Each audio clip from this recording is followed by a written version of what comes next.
వరంగల్ నగర తర్వాత అతిపెద్ద నగరం అయింది తెలంగాణలో ఓరుగల్ నగరం. ఇలా జీడబ్ల్యూఎస్ సమావేశం లోపల ఇలా ఇష్టానుసారంగా జరిగింది.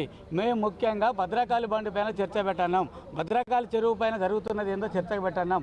ఆల్రెడీ భద్రకాళి బండి లోపల ఏజెండాలో ఉన్నది. దీంట్లోపల మేము ఆనాడు గత ప్రభుత్వం మిషన్ కాకతీయ పేరు మీద చెరువులను ఉచితంగా మట్టిని రైతులు తీసుకోమని చెప్పడం జరిగింది. కానీ ఇలా మట్టిని ఎందుకు అమ్ముకోవడం జరుగుతుంది? మట్టిని అమ్ముకొని ఏం చేస్తున్నారు?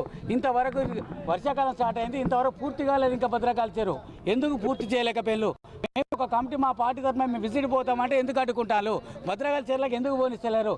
దాంట్లో ఏమైనా జరుగుతుందా? పత్రికలు ప్రజలు అనుకున్నట్టుగా ఏమైనా గుడి పుటాన్ని ఉన్నదా? అలా ఏమైనా దానికోసం ఏమైనా తవ్వకాలు అవుతాలా? ఏంది మీ ఉద్దేశం? ఏంది? ఎందుకు భద్రకాళి చెరువు అంటే ఉలిక్కి పడుతున్నారు? భద్రకాళి చెరువు బండి మీద చర్చ పెట్టంటే ఎందుకు పెడతలేరు? ఇలా కౌన్సిల్లో మా గొంతులకు నొక్కారు. ఇలా మా